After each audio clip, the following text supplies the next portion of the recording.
Hello and good evening, everybody. Welcome into Bible Study for Overthinkers. I'm your host, Jackie Espada, and we're back. We are back on a Thursday evening for what is it? Bible study? Yes, that is what we're doing. But hello, everyone. Welcome in. So glad that everyone is here. If you are watching us live this evening, make sure to please hit that thumbs up, share this show out with a friend, let them know that we're having Bible study on a Thursday evening. We are actually going to be reading and discussing through 1 Samuel 18 through 22 tonight. So last week,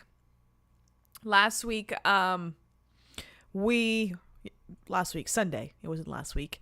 Sunday, we went through 1 Samuel 14 through 17, and that we finally got introduced to our friend,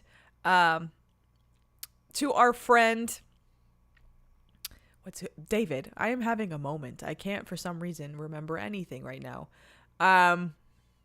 Yes. The discombobulator. That's what I'm blaming it on. But yes, we have, yeah, I totally agree. The cat must have turned it on while we were outside. That's probably it. But yes, we have David entering the picture. We saw him fight Goliath and come out victorious. And now he is Saul's right-hand man. And for being honest, Saul, I think, was that at the end of 17 or not yet? No, not yet. We're going to get into a little jealousy here. Saul's going to get a little jealous because the people are praising David and Saul's not too happy about it. But we will get into that in just a second. But before we do, I wanted to ask you again to please hit that thumbs up, share this show out with a friend, and also make sure to shop the sponsors, first one being Loaded Gun. This episode, veteran-owned, small batch roasted, and bold enough to actually taste as strong as it smells. They're all about quality over gimmicks, and every bag is roasted to order, so it's fresh when it hits your doorstep. You can grab your favorite roast at loadedguncoffee.com and use code Jackie Espada for 10% off your order. Support small business, drink bold, and start your day the clean way with Loaded Gun Coffee.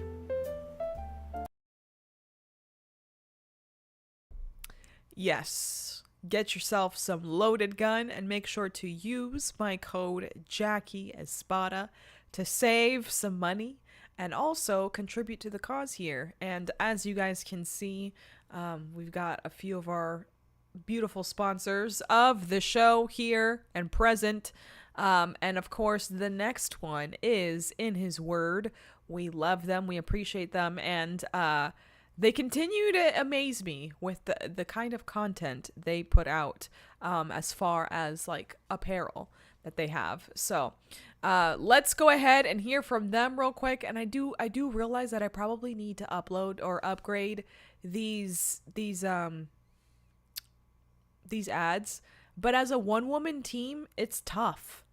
It is tough to get to all of them, I will say. So here we go with In His Word.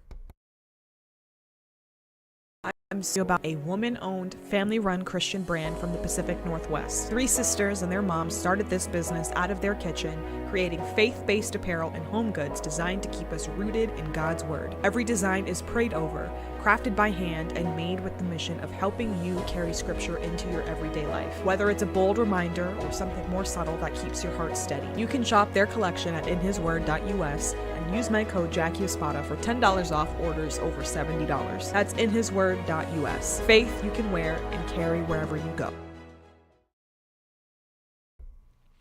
So that is In His Word. And if you guys remember, I had Vanessa on my show Healing Unmuted at the end of the year last year. And yes, Jennifer, you are correct. I am one person and only can do the work of one person. But I seem to have many hats as one person.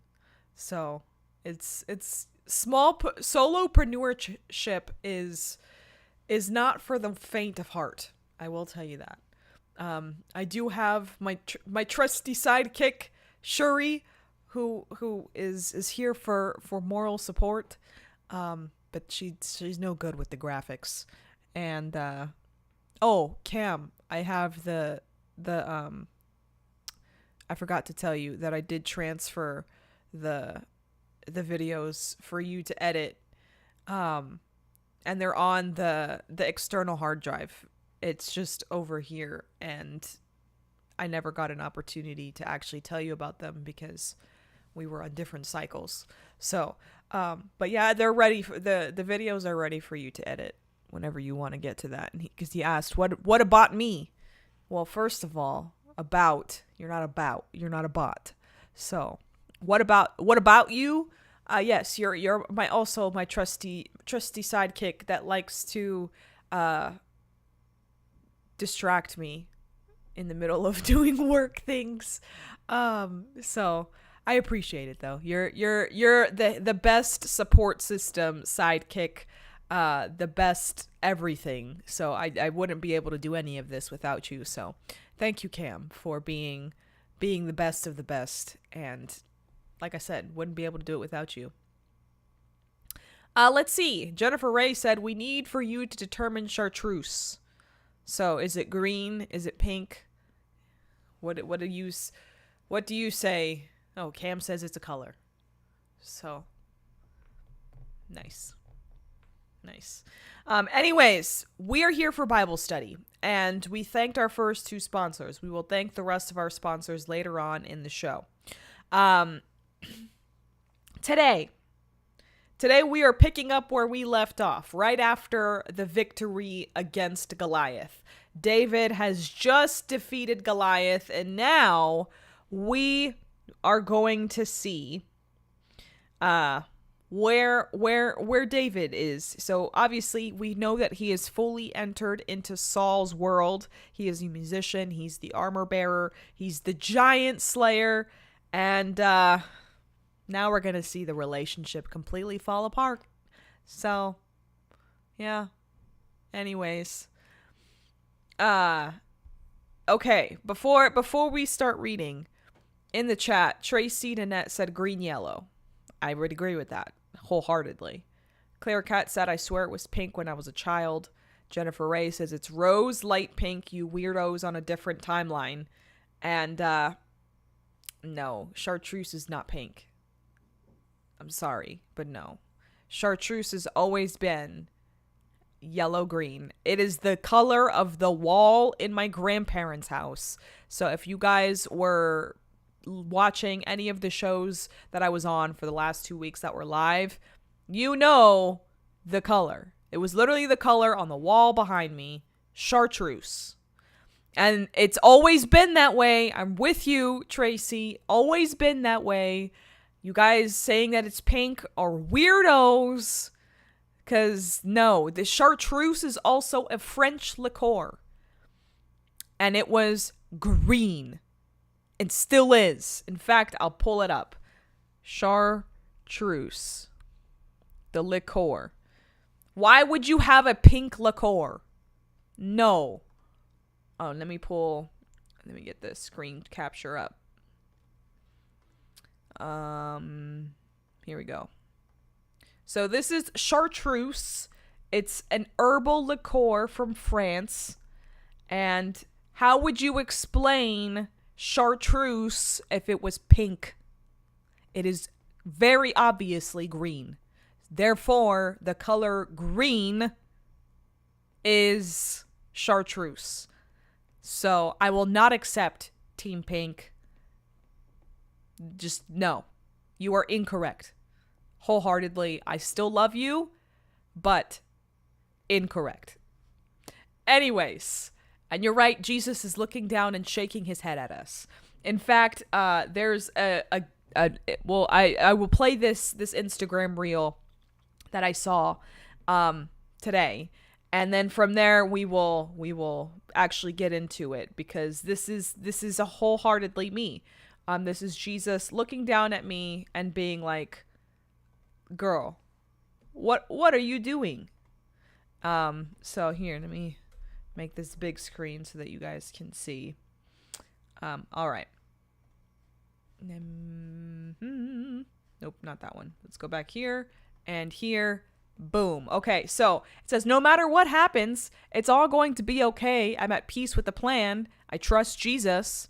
And then, here we go.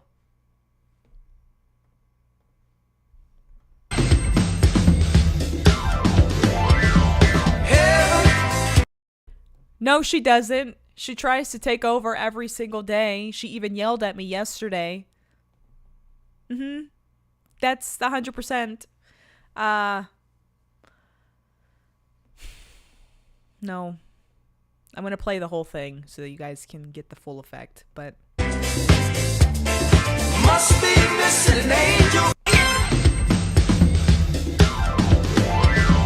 Heaven must be missing an angel. And it's fine. I probably just got a copyright strike on what's it called? Let me turn that off so it doesn't happen again. On YouTube, but worth it for Jesus. So yeah, I been there, done that. Anyways, let's keep going into today's word. So like I said, we pick up right after the victory of David against Goliath. K.O. Kelly in the chat said, I don't know why Saul didn't fight Goliath or at least another Benjaminite. Their tribe is elite archers and slingers. Well, they didn't think that the archers and slingers were going to actually be successful. So that's why they were like, I'm going to be a little chicken. I'm not going to do it. I can't do it. He's so big. He's so tall. Oh, we're going to die.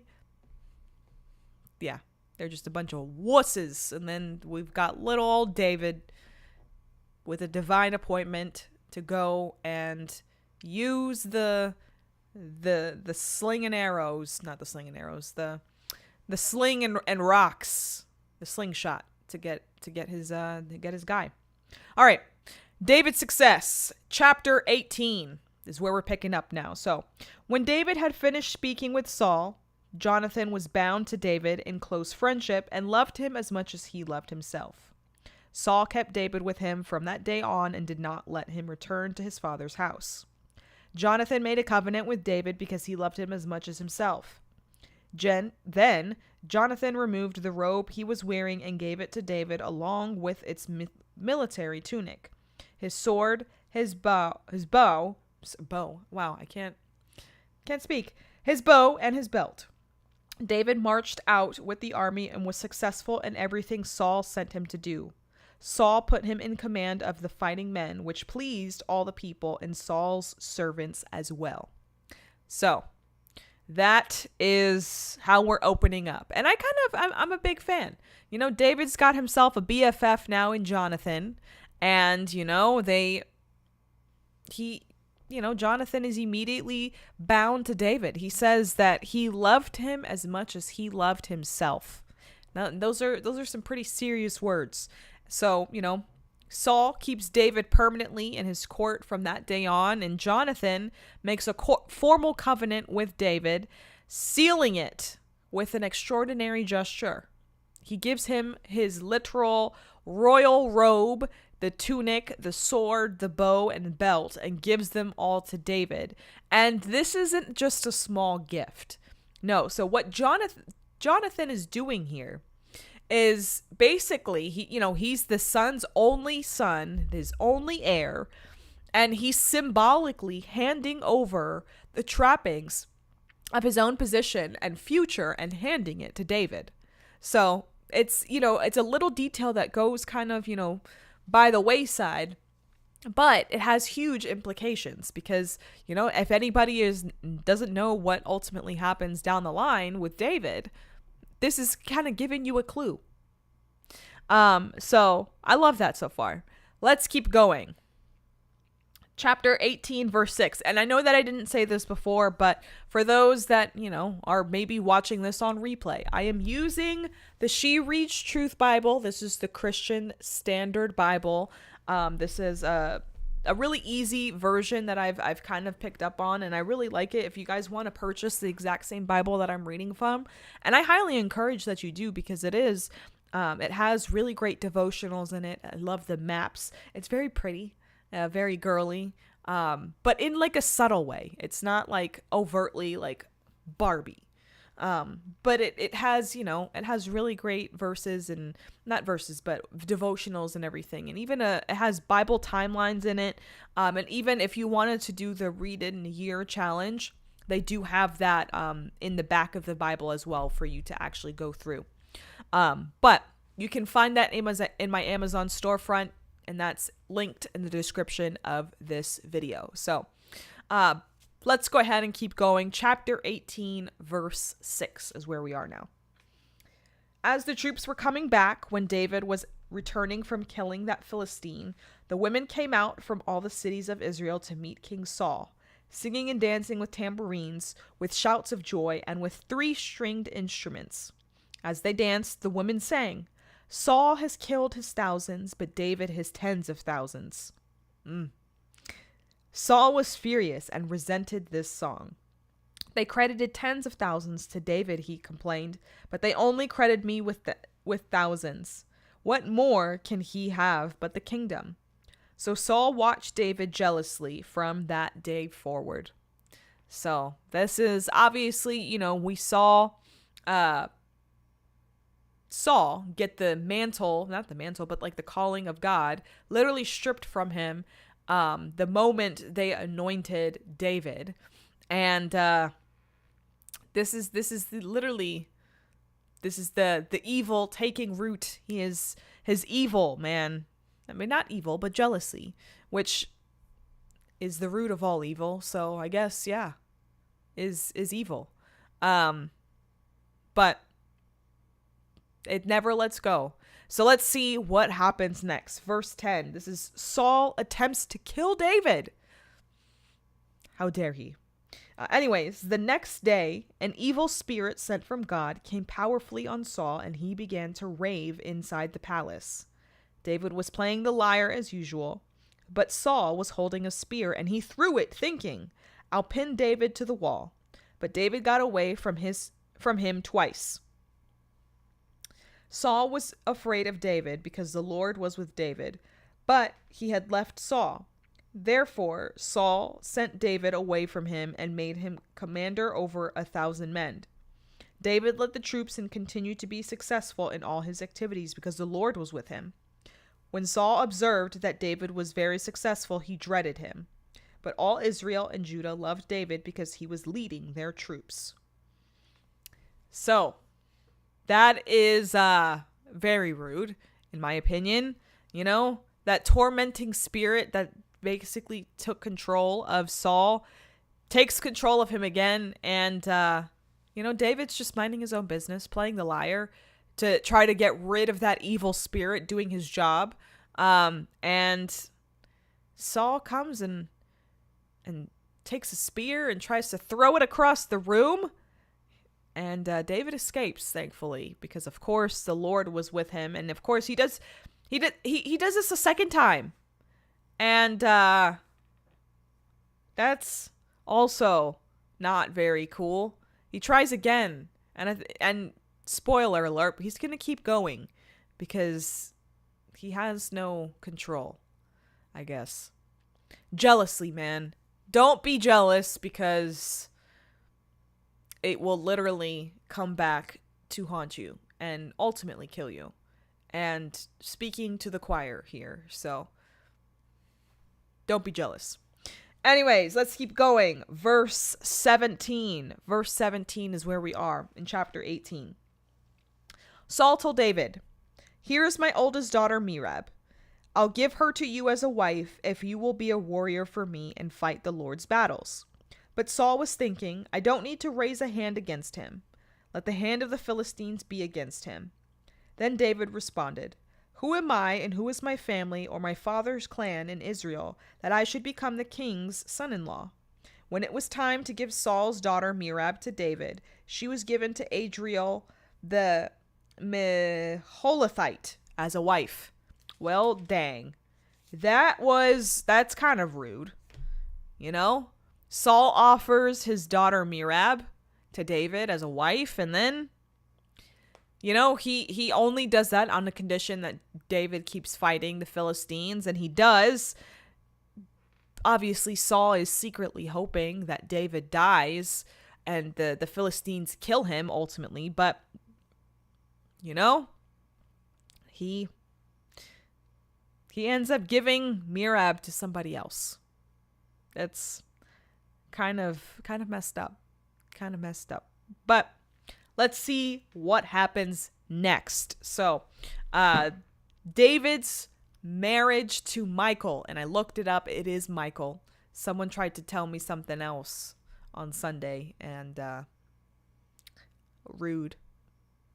Anyways, here we go. David's marriage to Michal. Now Saul's daughter, Michal, loved David, and when it was reported to Saul, it pleased him. I'll give her to him, Saul thought. She'll be a trap for him, and the hand of the Philistines will be against him. So Saul said to David a second time, You can now be my son-in-law. Saul then ordered his servants, Speak to David in private and tell him, Look, the king is pleased with you, and all his servants love you. Therefore you should become the king's son-in-law. Saul's servants reported these words directly to David, but he replied, Is it trivial in your sight to become the king's son-in-law? I am a poor commoner. The servants reported back to Saul, These are the words David spoke. Then Saul replied, Say this to David. The king desires no other bride piece except 100 Philistine foreskins to take revenge on his enemies. Gross. Why would anybody want that? Why would anybody want 100 Philistine foreskins? That's... ew. Like... no. This is in the territory of like the golden hemorrhoids. Why would anybody want that?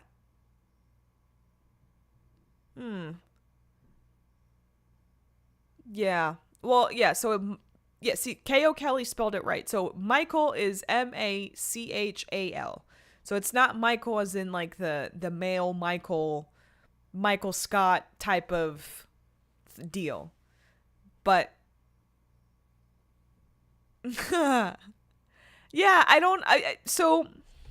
now I guess I gotta look it up. Someone asked why foreskins, right? I'm curious. Why did Saul want foreskins? It's weird. Okay. What's the significance?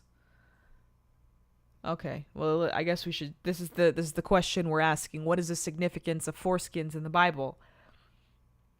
Okay, well, primarily significant as the physical marker of the covenant between God and Abraham, and its removal via circumcision symbolized religious identity, purity, and spiritual devotion. But again, why are we going out to like the community and like killing people for foreskins?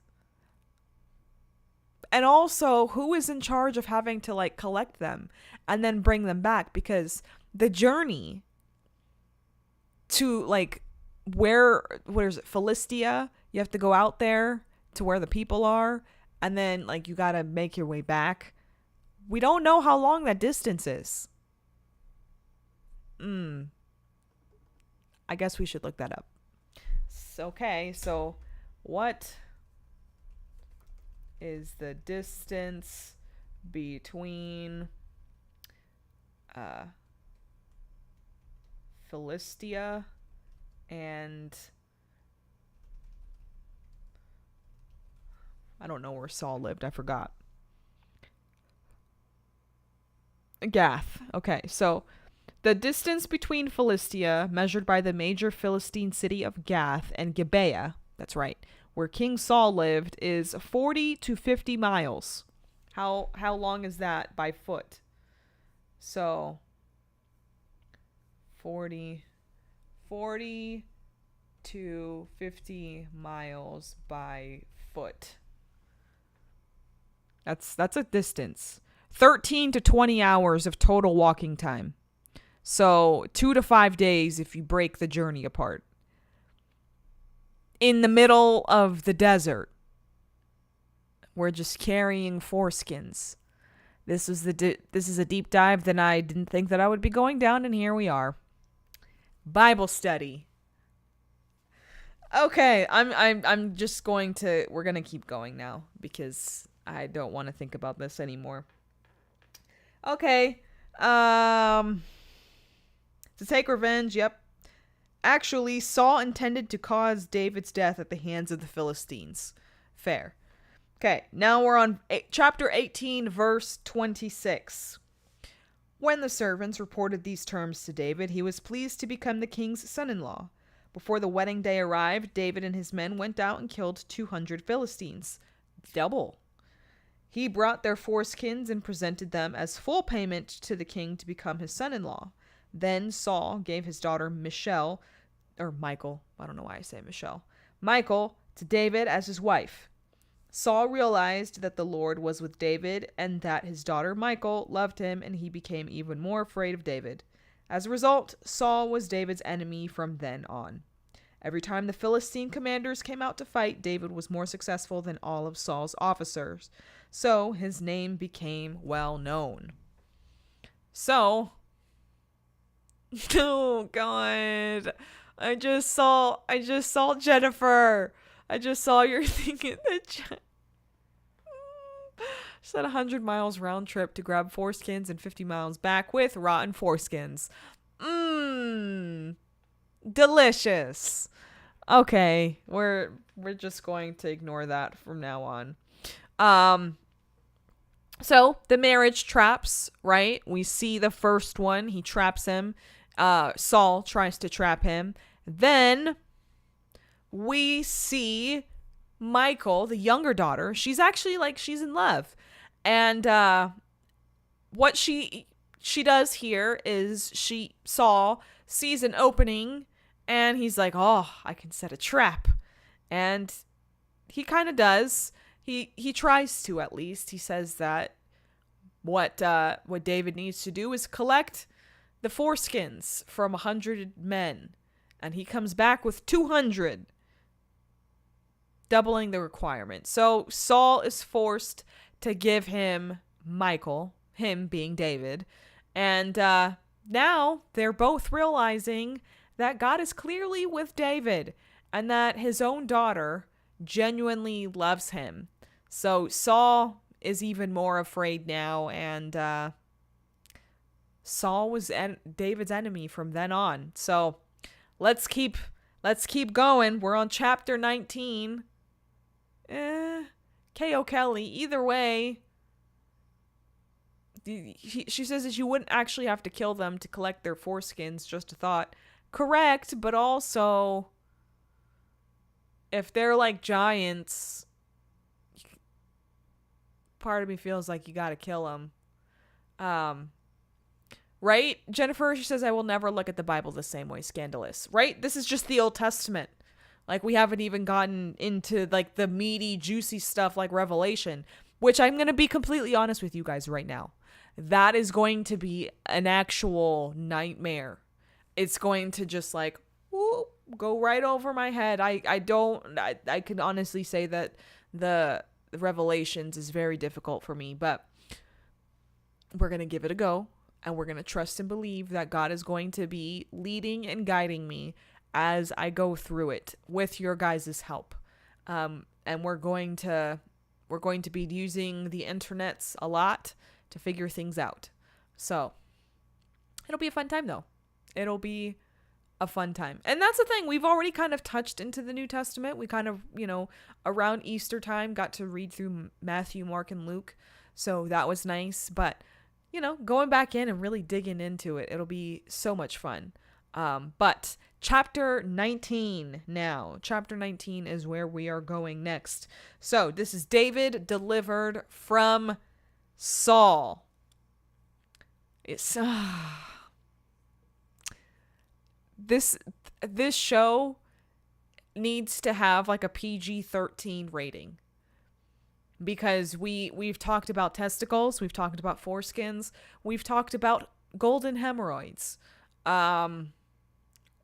We've talked a lot about a lot of things. You just never know what you're going to get on Bible study.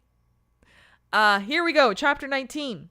Saul ordered his son Jonathan and all his servants to kill David. But Saul's son Jonathan liked David very much. So he told him, "My father Saul intends to kill you. Be on your guard in the morning and hide in a secret place and stay there. I'll go out and stand beside my father in the field where you are and talk to him about you. When I see what he says, I'll tell you."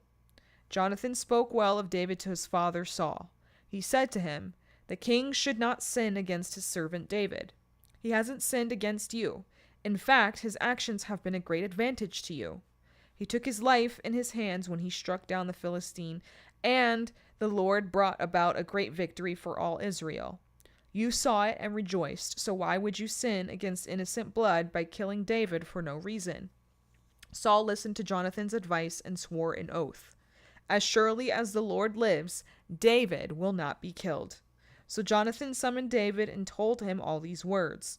Then Jonathan brought David to Saul, and he served him as he did before. Part of me feels like Saul's not being super genuine here. You know, he does say, you know, to kill David is it's out in the open.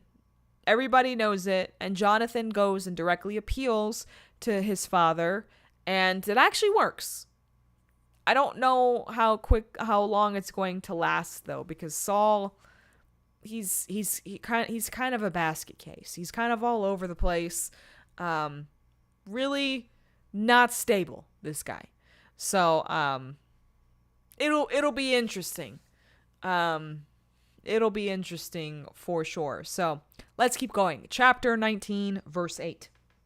When war broke out again, David went out and fought against the Philistines. He defeated them with every great force that they fled from. Now an evil spirit sent from the Lord came on Saul as he was sitting in his palace holding a spear. David was playing the lyre, and Saul tried to pin David to the wall with the spear. Nice. As the spear struck the wall, David eluded Saul, ran away, and escaped that night. Saul sent agents to David's house to watch for him and kill him in the morning. But his wife Michal warned David, "If you don't escape tonight, you will be dead tomorrow." So she lowered David from the window, and he fled and escaped.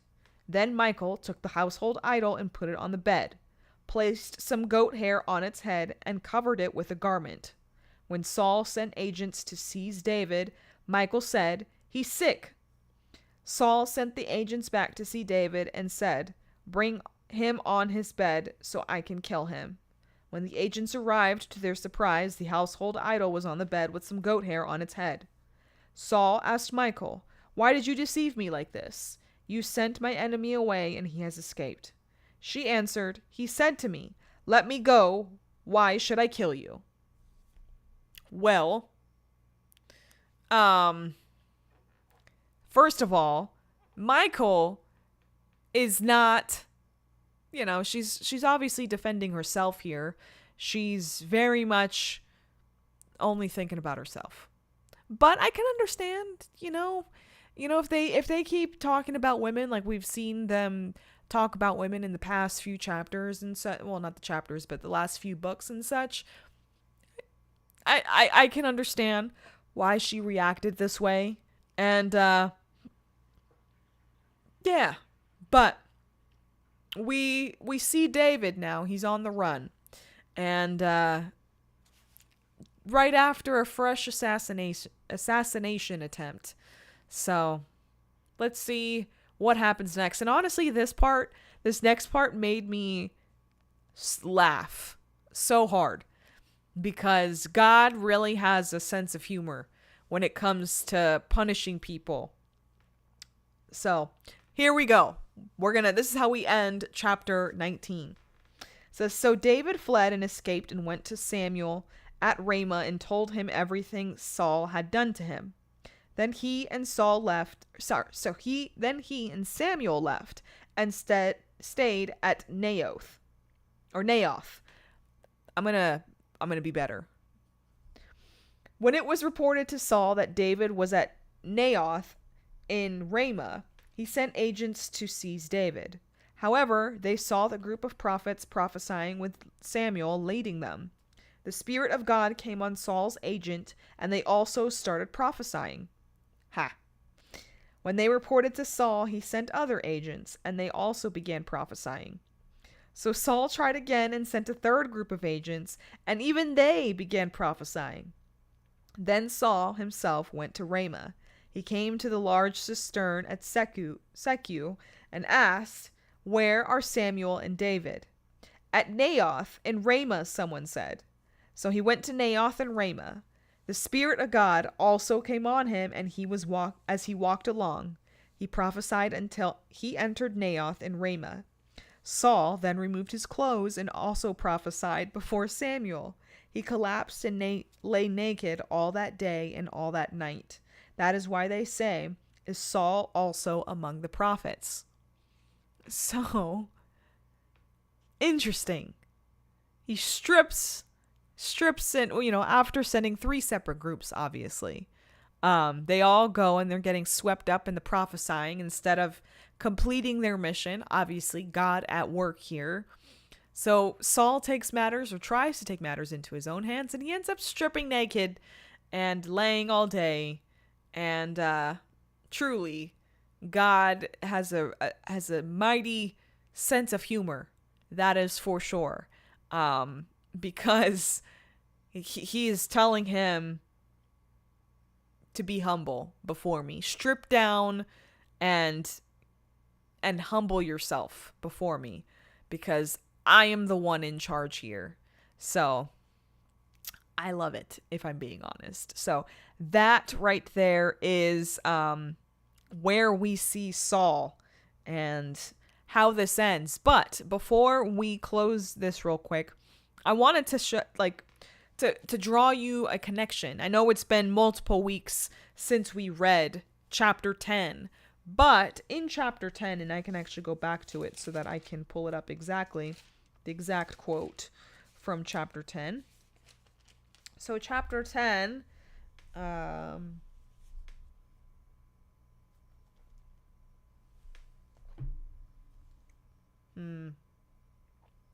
okay, so chapter 10, verse 12, it says, "Is Saul also among the prophets?" became a popular saying. Then Saul finished prophesying and went to the high place. So this is when Saul had the Spirit of God still on him. So he was there, and, now we see that where we're like, oh, this is a good thing. And now in chapter 19, we see that same thing again where it says, "Is Saul also among the prophets?" It's strange. It echoes the same thing, but we know that the Spirit of God is not necessarily on Saul like it was originally. But like I said before, God is in control, whether Saul likes it or not. So that is chapter 19. We are going to keep going. I'm going to read one more chapter before we pause for another quick commercial break. Actually, I should pause now because that was 2 big chapters. So we'll pause here real quick. I'm going to thank our last sponsor of the show, which is Tamarack Garden. So let me pull that in. Here we go. As we get older, our bodies don't always bounce back the way they used to. Years of processed foods, toxins, and stress can leave us feeling sluggish and achy. But we don't have to accept that fate. Our bodies were truly created to heal. We just need to give it the right conditions. At Tamarack Garden, our handcrafted remedies made from organic botanicals, weeds, and wildflowers are designed to gently support your body to do what it was created to do. When your body works better, you feel better. More energy, improved digestion, clearer thinking, and a greater opportunity to enjoy the life God has given you. Click the link below to find a better way to wellness and eat your weeds. Ooh, I landed that one perfectly. That was awesome. But I will tell you that Tamarack Garden is fantastic. They have the best products in all of the world. I will say I use one of their products at least once every single day. Whether it be any of their tinctures, their salves, their bug spray. In fact, I actually have to do a video of me using their bug incense now that I'm back home because I haven't been able to use it because I wasn't home. So that and just all of the fantastic things and, replacing all of the junk that is in your medicine cabinet and replacing it with things that come from God's earth. And we know that it's supporting small businesses like myself by, using my link, but most of all, supporting the Mechanics family, because they are a great family. We love them and appreciate them. And, yeah, shop Tamarack Garden if you guys haven't already. All right, let's keep going. Chapter 20. Jonathan protects David. So David fled from Naioth in Ramah and came to Jonathan and asked, "What have I done? What did I do wrong? How have I sinned against your father so that he wants to take my life?" Jonathan said to him, "No, you won't die. Listen, my father doesn't do anything great or small without telling me. So why would he hide this matter from me? This can't be true." But David said, "Your father certainly knows that I have found favor with you." And he said, "Jonathan must not know of this, or else he will be grieved." David also swore, "As surely as the Lord lives, and as you yourself live, there is but a step between me and death." Jonathan said to David, "Whatever you say, I will do for you."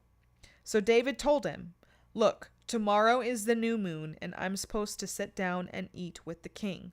Instead, let me go and I'll hide in the countryside for the next 2 nights.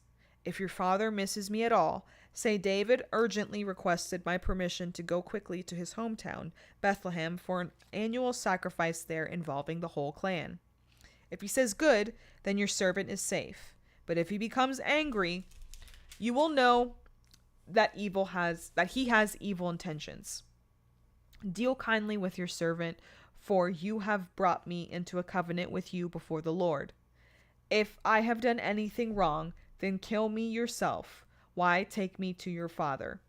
"No," Jonathan responded. "If I ever find out my father has evil intentions against you, wouldn't I tell you about it?" So David asked Jonathan, "Who will tell me if your father answers you harshly?" He answered David, "Come on, let's go out to the countryside." So both of them went out to the countryside. So I'm going to pause there real quick because it's kind of, it's nice. It's very nice to have a little friend like David has in Jonathan. Obviously Jonathan is, kind of still holding out hope that his dad is not that hostile towards David, but we're going to find out that it is very serious. And the test that they kind of put together is designed to kind of remove all doubt one way or another. So either Saul is going to get super angry about David not coming to the feast with them, or he's going to just be okay with it and, just say good. So this is, total honesty from David. He's like, look, I trust you, Jonathan, because you could easily just take me out right now. You could be double crossing me and I wouldn't even know it. So Jonathan is reassuring and he's immediate. He is unwavered, and we love Jonathan for it. So let's keep going. Verse 12 is where we are now, right? Yes. Yeah, okay. So, by the Lord, the God of Israel, I will sound out my father by this time tomorrow or the next day. If I find out that he is favorable toward you, will I not send for you and tell you? If my father intends to bring evil on you, may the Lord punish Jonathan and do so severely, if I do not tell you and send you away so that you may leave safely. May the Lord be with you, just as he was with my father. If I continue to live, show me kindness from the Lord. But if I die, don't ever withdraw your kindness from my household, not even when the Lord cuts off every one of David's enemies from the face of the earth." Then Jonathan made a covenant with the house of David, saying, "May the Lord hold David's enemies accountable." Jonathan once again swore to David in his love for him, because he loved him as he loved himself. Then Jonathan said to him, "Tomorrow is the new moon. You'll be missed because your seat will be empty. The following day, hurry down and go to the place where you hid on the day this incident began and stay beside the rock easel. I will shoot 3 arrows beside it as if I'm aiming at a target. Then I will send a servant and say, 'Go and find the arrows.' Now, if I expressly say to the servant, 'Look, the arrows are on the wrong side of you,' get them. Then come, because as the Lord lives, it is safe for you and there is no problem. But if I say this to the youth, 'Look, the arrows are beyond you,' then go, for the Lord is sending you away. As for the matter you and I have spoken about, the Lord will be a witness between you and me forever." So David hid in the countryside. This is, I think it's a pretty decent plan, I would say, right? Jonathan makes a solemn vow before God. He says that he will find out what his father's true intentions are and tell David without falling or failing, no matter the outcome, because he knows that he's got to do this. And he even goes further and asks David for something remarkable in return for doing this. It's not even really for himself, but for future descendants. He says, "Don't ever withdraw your faithful love from my household, not even when the Lord cuts off every one of David's enemies from the face of the earth." That's pretty serious. And Jonathan, seems to already sense at some level here that David is the one that's actually going to become king and not himself. So they, of course, renew their covenant, and then Jonathan sets up the actual signal to let David know what his father says. So he's going to shoot rocks or arrows near a hidden rock, and if he tells the servant to retrieve the arrows from on this side, it's safe for David to return. And if he says that the arrows are beyond you, that means that David he's got to go into hiding. He's got to run and never return. So, and of course, Jonathan closes with, "The Lord will be a witness between you and me forever." And, God is a witness. This is again, pretty serious covenant language here. So, good stuff. So let's keep going. Verse 24 is where we are now of chapter 20. So chapter 20, verse 24. At the new moon, the king sat down to eat the meal. He sat at his usual place on the seat by the wall. Jonathan sat facing him, and Abner took his place beside Saul, but David's place was empty. Saul did not say anything that day because he thought, "Something unexpected has happened. He must be ceremonially unclean. Yes, that's it. He is unclean." However, the day after the new moon, the second day, David's place was still empty, and Saul asked his son Jonathan, "Why didn't Jesse's son come to the meal either yesterday or today?" Jonathan answered, "David asked for my permission to go to Bethlehem," he said. "Please let me go because our clan is holding a sacrifice in the town, and my brother has told me to be there. So now, if I have found favor with you, let me go so I can see my brothers." That's why he didn't come to the king's table. Then Saul became angry with Jonathan and shouted, "You son of a perverse and rebellious woman." I feel like that is very unnecessary. You don't need to bring the baby mama into this. What's wrong with you, Saul? "Don't I know that you are siding with Jesse's son to your own shame and to the disgrace of your mother?" Again, the language, so nasty. "Every day Jesse's son lives on earth, you and your kingship are not secure. Now send for him and bring him to me. He must die. Well, that explains everything now. That explains why Saul is so upset. He realizes that his legacy is coming to a close here, and his kid Jonathan is not going to be the next king. Anyways, Jonathan answered his father back, "Why is he to be killed? What has he done?" Then Saul threw his spear at Jonathan to kill him. How dare he, at his own son? So he knew that his father was determined to kill David.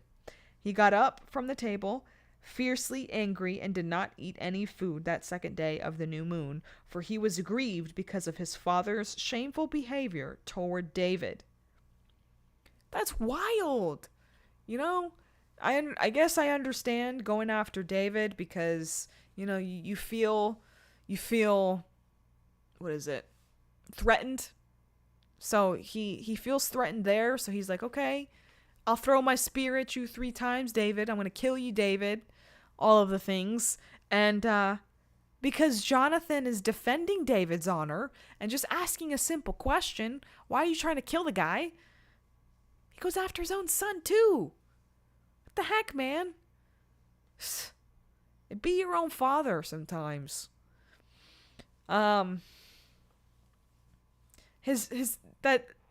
Yeah. Okay, so Kay O'Kelly said this a while ago, but she said Saul was consumed with envy. Totally. He was, you know, consumed with jealousy and to the point where he's ready to attack his own son. But it's interesting to note here that Jonathan's grief is specifically named as being over how Saul has treated David. And it's not just like a personal insult of to Jonathan. So interesting to note here. So let's go ahead and round out chapter 20. So chapter 20, verse 35 is where we are. In the morning, Jonathan went out to the countryside for the appointed meeting with David. A young servant was with him. He said to the servant, "Run and find the arrows I'm shooting." As the servant ran, Jonathan shot an arrow beyond him. He came to the location of the arrow that Jonathan had shot, but Jonathan called to him and said, "The arrow is beyond you, isn't it?" Then Jonathan called to him, "Hurry up and don't stop." Jonathan's servant picked up the arrow and returned to his master. He did not know anything. Only Jonathan and David knew the arrangement. Then Jonathan gave his equipment to the servant who was with him and said, "Go, take it back to the city." When the servant had gone, David got up from the south side of the stone easel, fell face down to the ground, and paid homage 3 times. Then he and Jonathan kissed each other and wept with each other, though David wept more. Jonathan then said to David, Go in the assurance the two of us pledged in the name of the Lord when we said, 'The Lord will be a witness between you and me, and between my offspring and your offspring forever.'" Then David left, and Jonathan went into the city. Well, that's a sad goodbye. So Jonathan finally, carries out the arrow signal and lets David know, you got to get out of here, buddy. He really means that he's going to kill you. And David comes out from hiding once the guy leaves, and he bows 3 times before Jonathan. They kiss and they weep together, and it does note that David wept more. But, Jonathan's final words point back to their covenant that they made. It is a forever thing between them and their families, and it is sealed in the precious name of the Lord. And then, of course, they go their separate ways. And it's very tender. It's very heartbreaking. And I could only wish to have a friend like Jonathan, like a friendship like Jonathan and David. So it's just, 2 people who deeply love each other and are fully aware that their futures are about to diverge into something painful and uncertain, and even still they choose to hold on to their covenant to each other as like their light in the shadows. So I can appreciate that moment, and of course I'm interested to see what happens to David. So chapter 21 is where we are now, and David is on the run.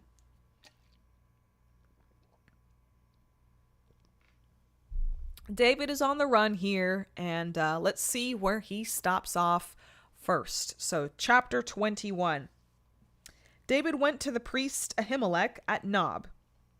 Ahimelech was afraid to meet David, so he said to him, "Why are you alone, and no one is with you?" David answered the priest Ahimelech, "The king gave me a mission, but he told me, 'Don't let anyone know anything about the mission I'm sending you on or what I have ordered you to do. I have stationed my young men at a certain place. Now, what do we have on hand? Give me 5 loaves of bread, or whatever can be found.' The priest told him, 'There is no ordinary bread on hand. However, there is consecrated bread, but the young men may eat it only if they have kept themselves from women.' David answered him, 'I swear that women are being kept from us, as always when I go to battle. The young men's bodies are consecrated even on an ordinary mission. So of course their bodies are consecrated even on consecrated today.' So the priest gave him the consecrated bread, for there was no bread there except the bread of the presence that had been removed from the presence of the Lord. When the bread was removed, it had been replaced with warm bread. One of Saul's servants detained before the Lord was there that day. His name was Doeg the Edomite, chief of Saul's shepherds. David said to Ahimelech, 'Do you have a spear or sword on hand?' 'I didn't even bring my sword or my weapons, since the king's mission was urgent.' The priest replied, 'The sword of Goliath the Philistine, whom you killed in the valley of Elah, is here, wrapped in a cloth behind the ephod. If you want to take it for yourself, then take it, for there isn't another one here.' 'There's none like it,' David said. 'Give it to me.'" So, yes, we get a flashback scene from The Chosen. So this is really cool. I was like really, really excited. And speaking of The Chosen, Dave and I actually got to meet, and well, I got to meet. And we had a meeting this evening / this afternoon for them on the West Coast. But we're gonna have a special guest on this Sunday's show. Her name is Sue, and she got to be an extra on 3 seasons of The Chosen. She was in the crowd for the feeding of the 5,000. She was also there for Jesus flipping of the table. She was there for that. And she was also there for the filming of season 6. So I am so excited, and I hope that you guys come and watch our episode on Sunday at 7 p.m. Eastern. Man, I'm literally am so excited. This is going to be so much fun, and I'm going to start spreading the news to everyone and letting everybody know that we're going to have someone who is actually on set of The Chosen. So if you guys have questions for Sue, feel free to either send them to me ahead of time or come on Sunday and be in the chat so that we, can ask Sue all of your questions. But I'm so excited. I got to see some of her pictures today, and it's real. She was actually on set, so it's so cool. But yes, we see David here. He is on the run, and he goes to Nob, and he meets with the priest there, Ahimelech, and he's like, "Look, I need some bread." And obviously Ahimelech thinks this is very suspicious behavior, that David's by himself, and I guess it is. But he asks for the bread, and the only bread that they have available is the consecrated bread of the presence. So this is normally only reserved for priests alone, but Ahimelech gives it to to David anyway, which of course, it's kind of a big deal. So this, of course, the men that he is giving it to, which is only himself, they have to be ritually pure. And David affirms that he has been ritually pure. So David also asks for a weapon. And the weapon that he asks for and gets is Goliath's. It's kind of, serendipitous how that happens. But, he gets the weapon, and it is wrapped behind the ephod. And he's like, this is mine. I need to have it.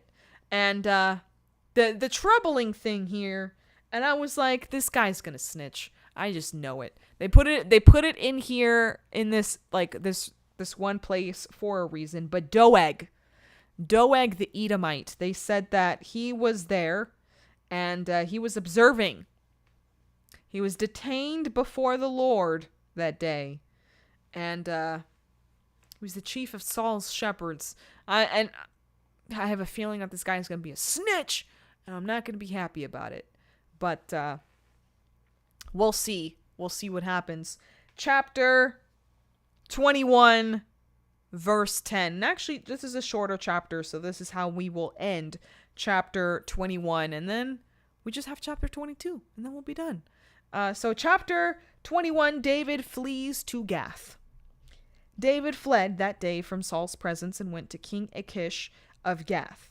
But Achish's servants said to him, "Isn't this David, the king of the land?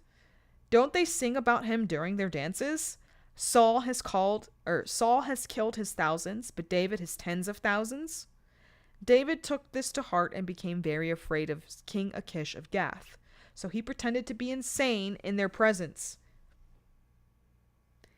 He acted like a madman around them, scribbling on the doors of the city gate and letting saliva run down his beard. "Look, you can see the man is crazy," Achish said to his servants. "Why did you bring him to me? Do I have such a shortage of crazy people that you brought this one to act crazy around me? Is this one going to come into my house?" Oh, wow. That we're going to pretend we're going to act crazy. We're going to act like someone who is insane because we are afraid. That's humiliating, David. Those are desperate survival tactics. That is the furthest thing from David's typical confident self. He seemed so sure in every little decision he makes, and now that he's on the run, he's pretending to be insane. And it's interesting that the place that he flees to is Goliath's hometown, with Goliath's sword in tow, and he pretends to be insane. Like, I don't know. It's funny because the song that kind of sparks Saul's jealousy from the start is also, kind of nearly killing David with the Philistines. So, can't win this guy. But anyways, chapter 22, and like I said, this is where we will be ending tonight's reading. So chapter 22, Saul's increasing paranoia. Yeah, this one gets a little weird. Chapter 22. So David left Gath and took refuge in the cave of Adullam. When David's brothers and his father's whole family heard, they went down and joined him there. In addition, every man who was desperate in debt or discontented rallied around him, and he became their leader. About 500 men were with him. From there, David went to Mizpah of Moab, where he said to the king of Moab, "Please let my father and mother stay with you until I know what God will do for me." So he left them in the care of the king of Moab, and they stayed with him the whole time David was in the stronghold. Then the prophet Gad said to David, "Don't stay in the stronghold. Leave and return to the land of Judah." So David left and went to the forest of Hereth. So, David is starting to gather some followers, right? He leaves Gath and he takes refuge in a cave. His brothers, his father's whole family, they hear about where he is, they come to join him, and word starts spreading, and they start to build a little ragtag bunch of followers. He's got the desperate, the in debt, the discontented. 400 men in total. It's a pretty sizable army, for being honest. David becomes their leader, and this is quite unglamorous of a start, but it's a start nonetheless. And we'll see what happens after this. But let's keep going. Chapter 22, verse 6. Saul heard that David and his men had been discovered. At that time Saul was in Gibeah, sitting under the tamarisk tree at the high place. His spear was in his hand, and all his servants were standing around him. Saul said to his servants, "Listen, men of Benjamin, is Jesse's son going to give all you fields and vineyards? Do you think he'll make all of you commanders and thousands of thousands and commanders of hundreds? That's why all of you have conspired against me. Nobody tells me when my own son makes a covenant with Jesse's son. None of you cares about me or tells me that my son has stirred up my own servant to wait in ambush for me, as is the case today."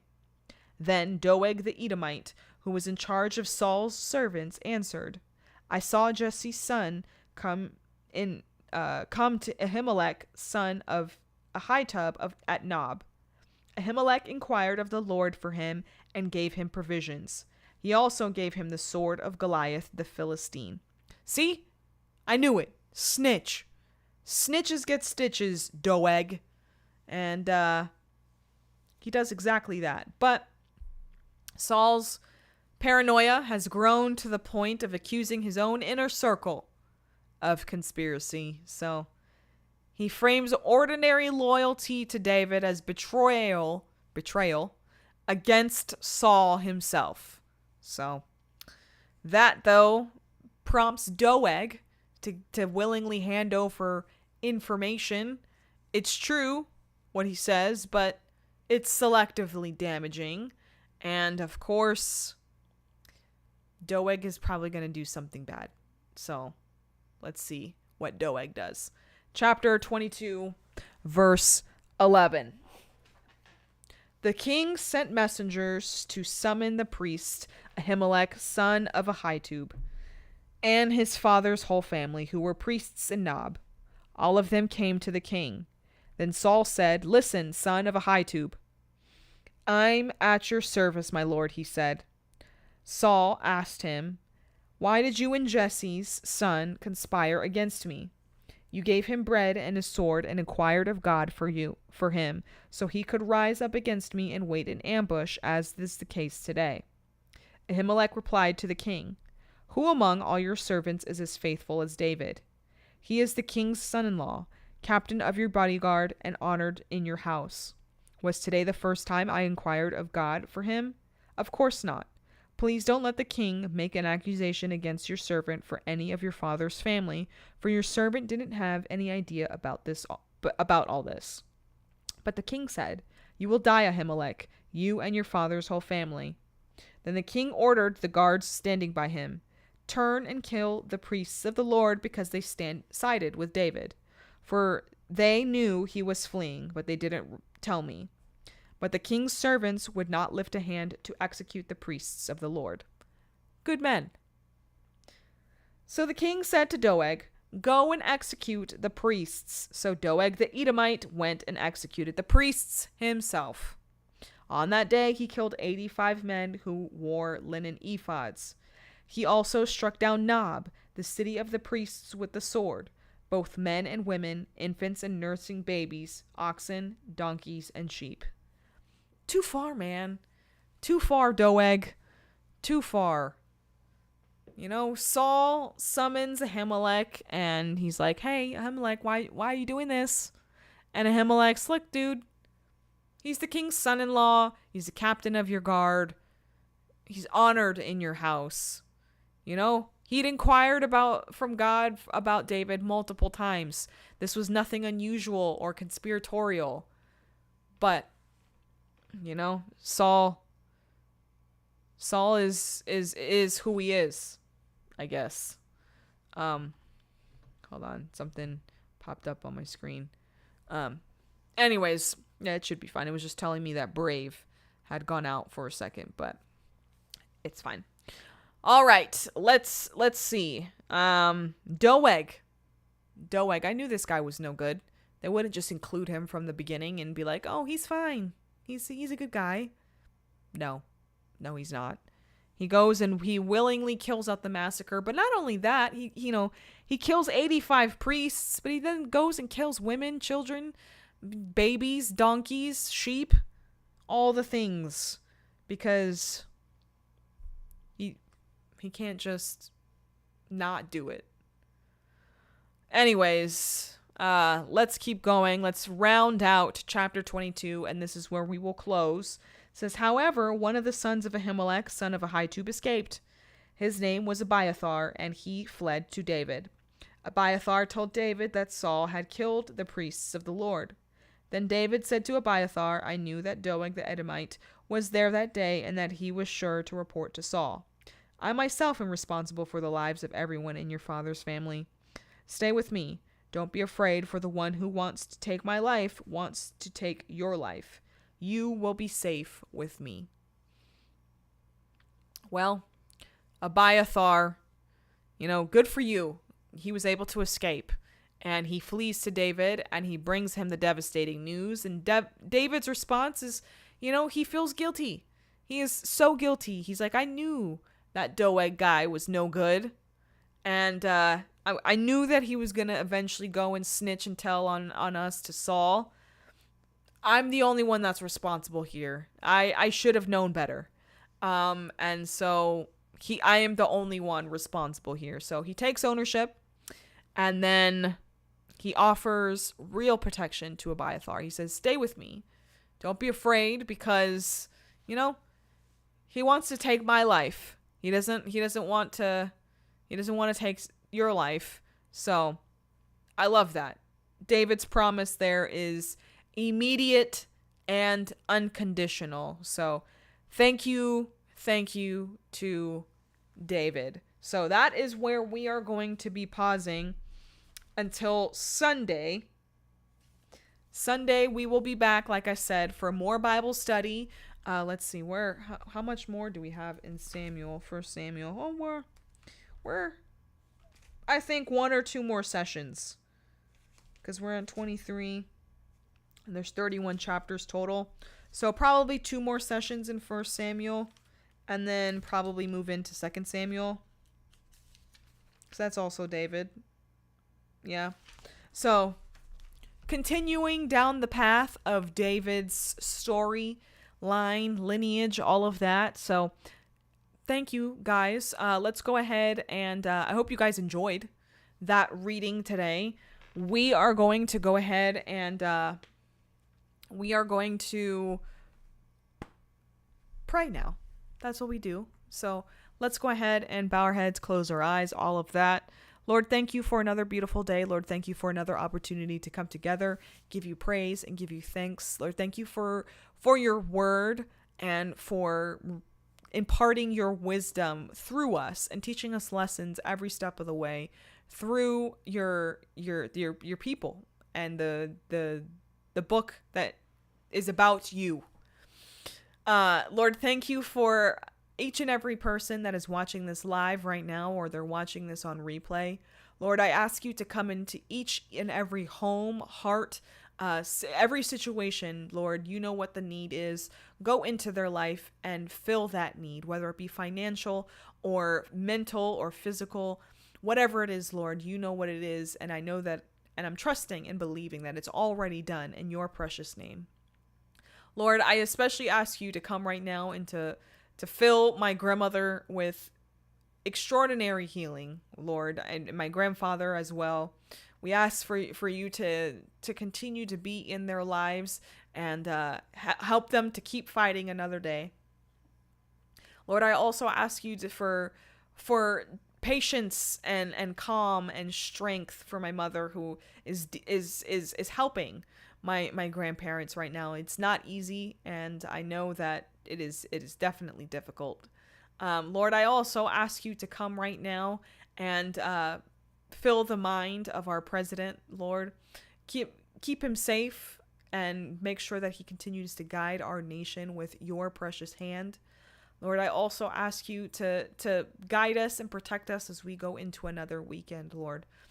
We honor you, we thank you, and we give you praise. In Jesus' name I pray, amen and amen. Yes, thank you guys. I truly appreciate you guys. I know that, we're small but mighty here with for Bible study for Overthinkers, and I truly wouldn't be able to do this without you guys. So thanks again for being here.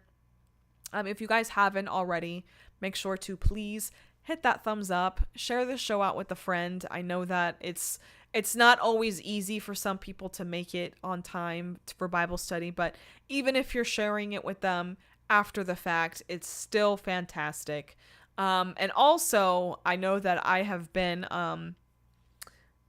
writing a lot on Substack. In fact, I just released an article, I think it was yesterday, about my prayer routine.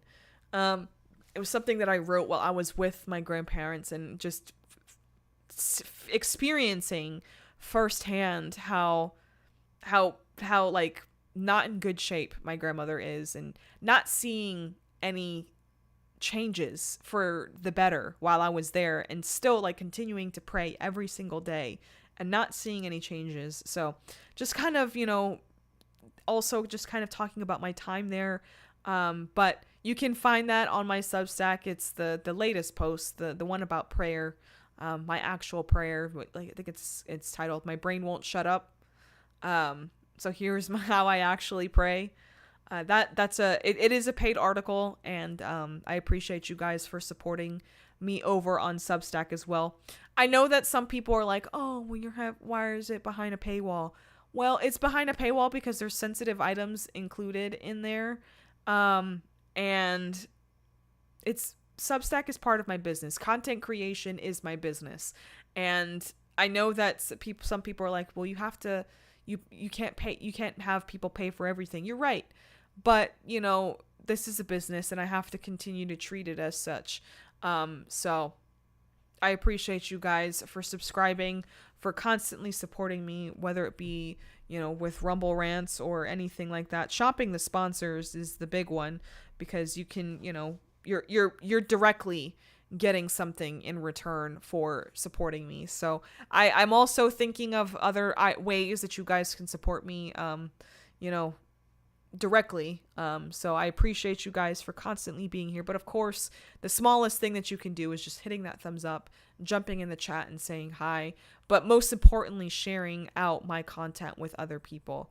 That's the only way that I get new eyes on my feed, is by you guys sharing it out with your family and friends. So thank you for continuing to do that. Saturday's Hooks and Harmony, the theme is songs about colors. So you guys can absolutely go in and start sending in your song requests for songs about colors. In fact, I'm going to pull this up because I think you guys will be very surprised with how many songs have already come through. We already have 7 songs on our queue. Where is this one? We already have 7 songs in our queue. So you guys, if you want a song to be heard on Saturday's show, you got to get in and drop your song request. So I'll drop that link for you guys in the chat if you want to go and drop in a song request. I appreciate you guys, of course. Like I said, I will see you guys on Saturday at 3 p.m. Eastern for Hooks and Harmony. again on Sunday for Bible study for Overthinkers. And then, of course, Sunday night, we're going to have a special guest on the Good Book Sessions. So spread the word. Let people know that we're going to have a fun time speaking with somebody who was actually on set. She got to go to the Texas set, and then she also got to go to Utah 2 times. So I'm excited. You guys should be excited as well. But that's all I have for you guys. So love you guys. Appreciate you. And I'll see you next time. Goodbye.